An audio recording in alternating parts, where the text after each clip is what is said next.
Bueno, este es un momento, además de mucha reflexión de muchos temas, sin duda el pensamiento del comandante Chávez tiene muchísima vigencia y uno de los temas del pensamiento del comandante tiene que ver además con el tema de la paz, el tema además del resurgir del fascismo, no solo en América Latina, sino también en Europa, cómo esto se vincula, digamos, con ese remozamiento del capitalismo, pero por ahora, en este caso, por la vía de la violencia y el papel de las nuevas tecnologías.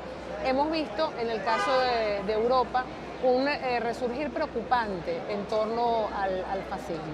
¿Cómo lo están evaluando ustedes desde Grecia? ¿Cómo lo ven desde el capítulo de la red de intelectuales en Europa? ¿Y de qué deberíamos nosotros también tomar en cuenta y estar atentos, habiendo tenido nosotros también nuestra propia versión de ese fascismo a través de las guarimbas, los golpes de Estado y todo lo que hemos vivido en América Latina en los últimos años? Bueno, yo creo de que la red tiene un papel muy importante para jugar porque está en un proceso de expansión en muchos países, con muchos capítulos en Europa, en Irlanda, en Italia, en Grecia, en Bélgica, en Rusia también recientemente. Y bueno, el imperialismo se globaliza. El neofascismo es la fase siguiente del neoliberalismo, de la dictadura de las economías neoliberales. Y el surgimiento de la extrema derecha, del neofascismo, del neonazismo y del criptonazismo en Europa.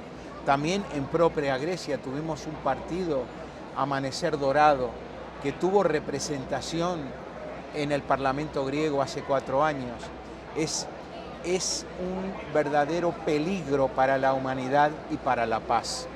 Vemos también a una Ucrania que se ha convertido en un régimen de extrema derecha, de neonazismo, de racismo contra las minorías en Ucrania, con las minorías rusas, con las minorías gitanas, con las minorías griegas también, que tenemos poblaciones griegas en Ucrania, donde se han prohibido los idiomas de esas minorías, se han prohibido los partidos políticos ligados a esas minorías. Entonces diría yo de que la red y las redes, los capítulos, tienen un proceso de globalizarse también. Pero el mensaje es de salvar vidas, de promover la paz, de promover la diplomacia de los pueblos y no de promover las guerras periféricas, las guerras que se están globalizando en el Medio Oriente, la guerra contra el pueblo palestino, la destrucción de estados independientes como fue la destrucción de Libia o la destrucción de Yugoslavia o la destrucción de Irak o de Afganistán. Fallaron en Siria, el pueblo sirio pudo quedarse en pie. Así que nosotros como red estaremos solidarios con estos pueblos, con nuestros pueblos, para seguir difundiendo el mensaje bolivariano, del ejemplo de revolución bolivariana, del legado del comandante Chávez. Recientemente traducimos un libro que se presentó hace pocos días aquí también, en español, en inglés y ahora en griego, que es el cuento de los... Cuento del arañero. De los arañeros, gracias por la ayuda. Eso es imposible de traducir en griego, Sí. por eso me confundí un poco. Pero ese libro que presenta a un Chávez humano, a un Chávez del pueblo, a un Chávez que desde su niñez, los mensajes de sus padres, de su familia, de su ambiente social, era bolivariano. Era independista, era libertario, era socialista. Y eso tiene que ser transmitido al pueblo griego también, porque el pueblo griego tiene que conocer a Chávez, al verdadero Chávez, no al Chávez que presentan los medios de comunicación imperialistas como un dictador, o como una... Eso uno caminando en Venezuela lo siente hasta con los que están en oposición con Chávez. Entonces, bueno, ese es nuestro trabajo, el trabajo de difundir el arte, la cultura, la música, la literatura de Venezuela, de Cuba, de Bolivia, de México, de todos los países que están en procesos de progreso. Y ahí hay un tema que tiene que ver también con la vigencia del pensamiento del comandante Chávez, que es el tema del mundo multipolar, ¿no? La importancia del multilateralismo y de las relaciones de integración de otro tipo. En ese sentido, bueno, vemos que en Europa y con todo este tema también de la OTAN contra Rusia a través de Ucrania, hay, si se quiere, además una subyugación de los intereses, incluso los países europeos, a los intereses de Estados Unidos. Bueno, tanto que, bueno, sus poblaciones están sufriendo el tema eléctrico y sin embargo continúan en esa línea. ¿Cuál es tu análisis sobre cómo se está moviendo ese escenario? Y en ese escenario, ¿cuál es la vigencia que tiene entonces la propuesta de un mundo multilateral y policéntrico? Bueno, el mundo multilateral y el mundo multicéntrico ya existe. Ya está dando sus primeros pasos. La hegemonía imperialista norteamericana ha perdido mucho terreno.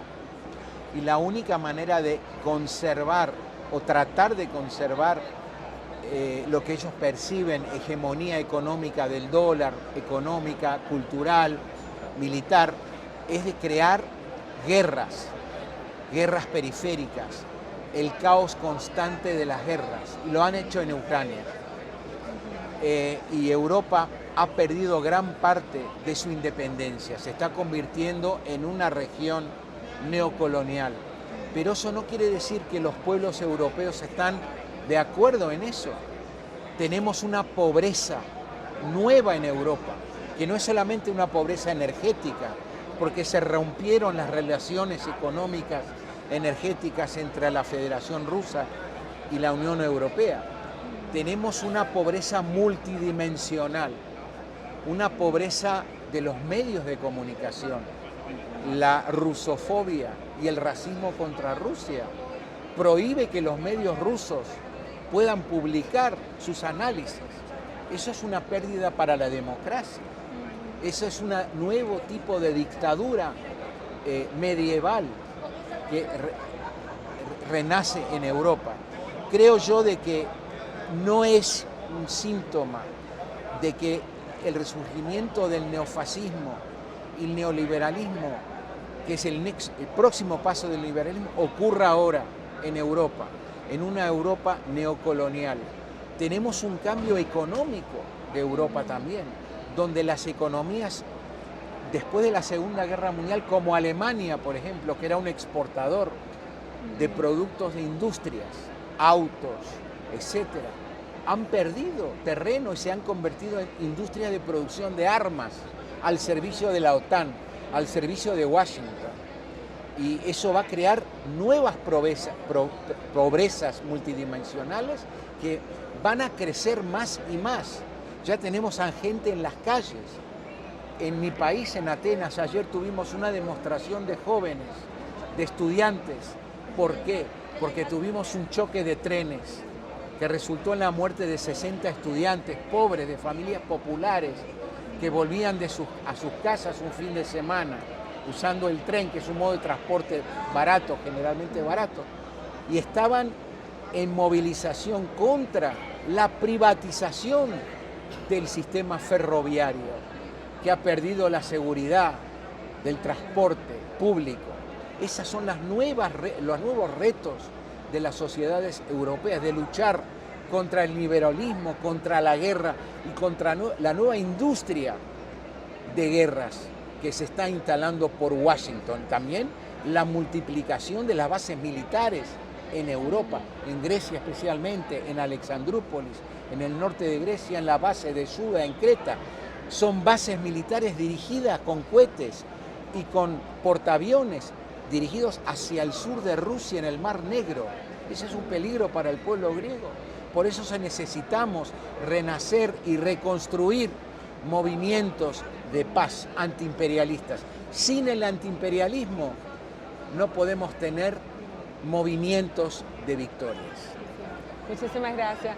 Gracias a nuestro invitado Kostas Tzitzikos, quien forma parte del capítulo griego de la Red de Intelectuales por la Humanidad, que está aquí también presente en este encuentro mundial por la vigencia del pensamiento del comandante Chávez en el siglo XXI. Gracias.